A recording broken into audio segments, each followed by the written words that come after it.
Hey guys, my name is Jay Sini and this is the Guitar Channel.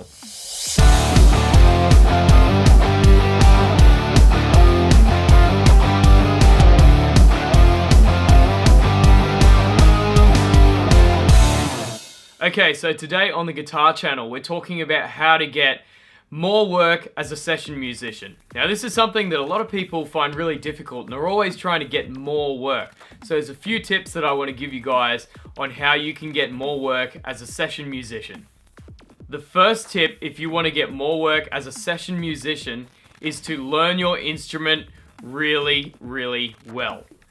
Now I understand this is pretty obvious, but you'd be surprised how many people that are getting session work don't really know what they're doing. They don't really know how to play their parts. But if you want to get ongoing work as a session musician, you need to make sure that you know how to play your instrument really well and you can cover whatever you need to cover when you're playing.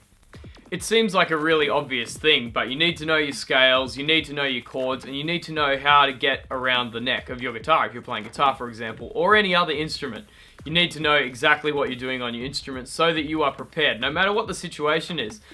I've come across times when I've been a session musician playing for other artists where on stage the particular artist will just throw in a random song which we hadn't rehearsed and I'd never played. So you need to make sure that you're prepared to play whatever comes your way even without rehearsal.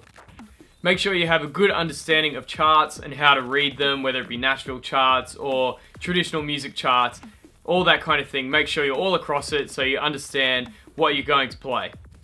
So tip number 2 is consider learning another instrument.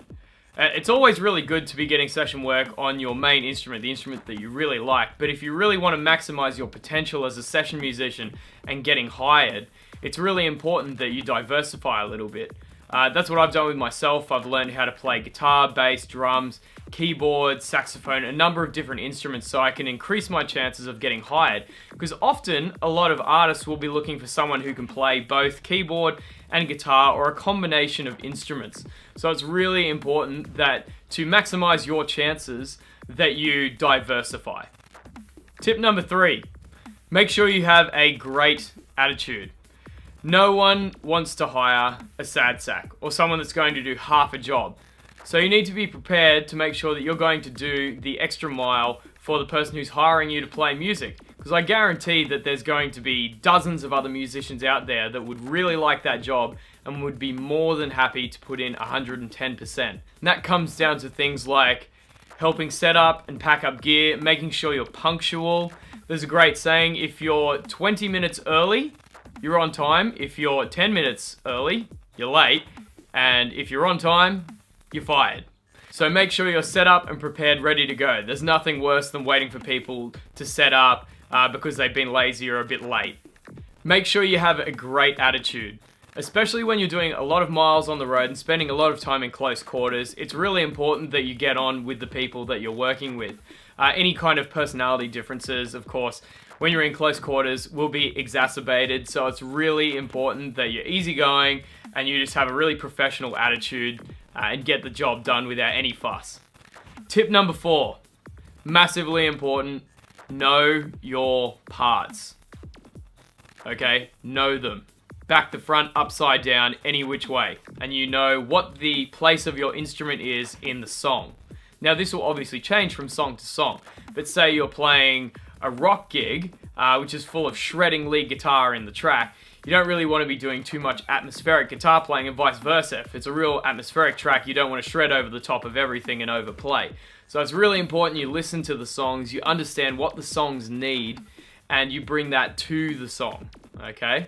It's cool to bring your own flair. That's important, I think, as a session player, but it's got to be in context of the song. So make sure that you know your parts.